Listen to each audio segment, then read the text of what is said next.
नमस्कार दोस्तों, मेरा नाम है संस्कार और बहुत बहुत स्वागत है आप सभी का मेरे इस यूट्यूब चैनल पर।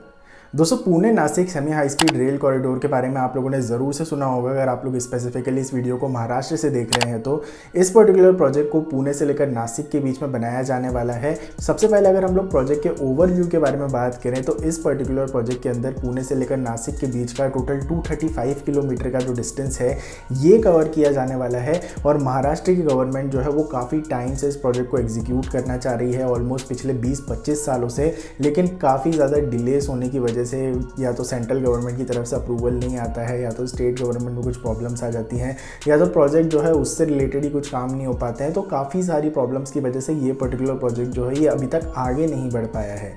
लेकिन रिसेंटली इसको लेकर एक अपडेट निकल कर आई है जिसके बारे में आज की इस वीडियो में हम लोग थोड़ा सा डिटेल में बात करने वाले हैं। तो फटाफट से हम लोग आज की इस वीडियो को शुरू करते हैं। अब देखिए दोस्तों, ये पर्टिकुलर प्रोजेक्ट जो है इसको पुणे से लेकर नासिक के बीच में टोटल 235 किलोमीटर के डिस्टेंस के अंदर बनाने की प्लानिंग करी गई है, जहाँ पर ट्रेन जो है ये 200 kmph की स्पीड से चलेगी। और इस स्पीड की मदद से ये जो 235 किलोमीटर का डिस्टेंस है ये सिर्फ 1 घंटे और 40 मिनट के अंदर पूरा किया जा सकेगा। अब महाराष्ट्र की गवर्नमेंट जो है ये काफ़ी टाइम से इस प्रोजेक्ट को एग्जीक्यूट करना चाह रही है, लेकिन काफ़ी सारी प्रॉब्लम्स की वजह से ऐसा नहीं हो पा रहा है।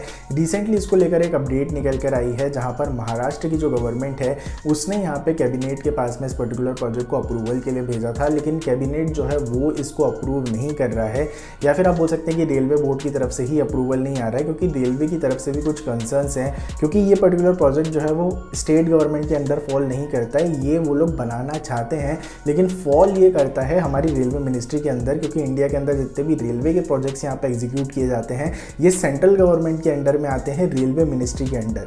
तो रेलवे की तरफ से यहाँ पे जो अप्रूवल है वो नहीं मिल रहे हैं, क्योंकि महाराष्ट्र की जो गवर्नमेंट है ये इस पर्टिकुलर प्रोजेक्ट को एट ग्रेड बनाना चाहती है, यानी कि ज़मीन के ऊपर बनाना चाहती है।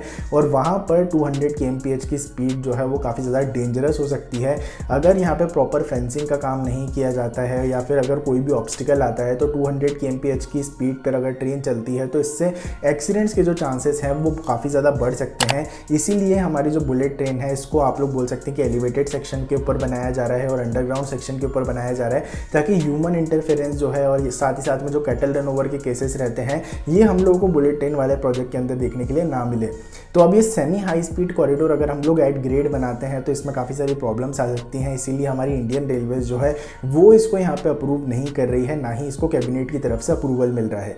लेकिन महाराष्ट्र की जो गवर्नमेंट है वो काफ़ी ज़्यादा ईगर है इस प्रोजेक्ट को बनाने के लिए, इसलिए उन लोगों ने एक तिगड़म जो है वो लगाई है। और वो लोग अब क्या कर रहे हैं, वो लोग इस पर्टिकुलर प्रोजेक्ट को मूव कर रहे हैं as a metro rail act के अंडर में। अब मेट्रो रेल एक्ट के अंडर में कोई भी प्रोजेक्ट आता है तो वो स्टेट गवर्नमेंट के अंडर में हो जाता है, यानी कि जो स्टेट गवर्नमेंट है वो उस पर्टिकुलर प्रोजेक्ट को एग्जीक्यूट कर सकती है। तो अब अगर यहाँ पे स्टेट गवर्नमेंट के अंडर में ये पर्टिकुलर प्रोजेक्ट चले जाता है तो उसके बाद में यहाँ पे जो महाराष्ट्र की गवर्नमेंट है उसके पास में पूरी पावर आ जाएगी इस पर्टिकुलर प्रोजेक्ट को एग्जीक्यूट करने के लिए।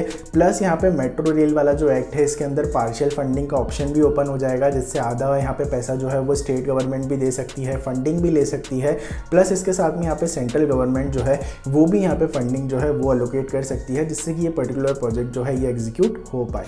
अब देखिए दोस्तों, यहाँ पे रेलवे बोर्ड का कंसर्न जो है वो कहीं ना कहीं सही है, क्योंकि अगर प्रॉपर फेंसिंग के साथ में, प्रॉपर बाउंड्री वॉल्स के साथ में अगर इस प्रोजेक्ट का एग्जीक्यूशन नहीं किया जा सकता है तो फिर आने वाले टाइम में काफ़ी सारी प्रॉब्लम जो है वो हम लोगों को देखने के लिए मिलेंगी इस प्रोजेक्ट के बन जाने के बाद में, जो कि एक बड़े एक्सीडेंट के अंदर भी रिजल्ट कर सकती है। तो महाराष्ट्र की गवर्नमेंट इसको एग्जीक्यूट करना चाहती है, डेवलपमेंट हो रहा है, सेमी हाई स्पीड कॉरिडोर बन रहा है, ये सारी चीज़ें काफ़ी ज़्यादा अच्छी हैं, लेकिन at the same time safety जो है वो भी दिमाग में रखना चाहिए। तो देखते हैं कि आगे जाके महाराष्ट्र की गवर्नमेंट जो है वो इन सारी चीज़ों को किस तरह से टैकल करती है।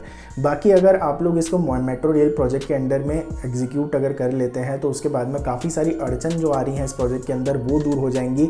इसी के साथ में अगर हम लोग प्रोजेक्ट के डिस्टेंस वगैरह के बारे में बात करें तो मेजरली यहाँ पे कनेक्टिविटी जो है वो इंडस्ट्रियल सेक्शन से काफ़ी ज़्यादा इंप्रूव हो जाएगी, और इसीलिए महाराष्ट्र गवर्नमेंट जो है वो उसको काफ़ी टाइम से बनाना चाहती है, क्योंकि पुणे से लेकर नासिक के बीच में कई सारे छोटे छोटे यहाँ पे इंडस्ट्रियल हब जो हैं वो पड़ते हैं, और यहाँ पर कनेक्टिविटी जो है वो उतनी ज़्यादा स्ट्रॉन्ग नहीं है। तो ये एक बार ये पर्टिकुलर यहाँ पे रेल का सेक्शन जो है semi high speed rail section बन जाता है, उसके बाद में पुणे और नासिक के बीच में ये जितने भी इंडस्ट्रियल हब्स हैं यहाँ पर आप लोगों को कनेक्टिविटी जो है ये काफ़ी ज़्यादा अच्छी तरह से देखने के लिए मिल जाएगी। स्पेसिफिकली ये पर्टिकुलर प्रोजेक्ट जो है ये महाराष्ट्र की 3 मेजर डिस्ट्रिक्ट जो है उनको कवर करने वाला है, जिसमें से पहली आती है पुणे, दूसरी आती है अहमदनगर और तीसरी आती है नासिक।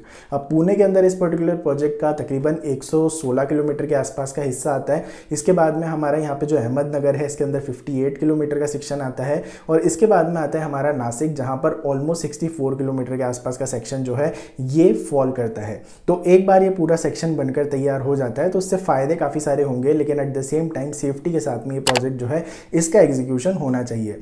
अब आगे जाकर इस प्रोजेक्ट को लेकर जो भी अपडेट्स आती हैं आप लोगों को चैनल के ऊपर देखने के लिए मिलती रहेंगी। प्लस आप लोगों का क्या सजेशन है, क्या यहाँ पे महाराष्ट्र की गवर्नमेंट को इस पर्टिकुलर प्रोजेक्ट को मेट्रो रेल एक्ट के अंदर मूव करके इसका एग्जीक्यूशन करना चाहिए या फिर नहीं करना चाहिए, आप लोग अपने सजेशंस को नीचे कमेंट बॉक्स में मुझको ज़रूर से बता सकते हैं। आज की इस वीडियो में इतना ही था, पसंद आया तो लाइक ज़रूर से कीजिएगा। प्लस आने वाली वीडियोज़ के लिए, प्रोजेक्ट अपडेट्स के लिए चैनल को सब्सक्राइब करके बेल नोटिफिकेशन को ज़रूर से ऑन कर लीजिएगा। बहुत जल्दी मिलेंगे एक और नई फ्रेश वीडियो के साथ में, तब तक के लिए ध्यान रखिए अपना। Be a traveller, be explorer. जय हिंद, जय भारत, वंदे मातरम।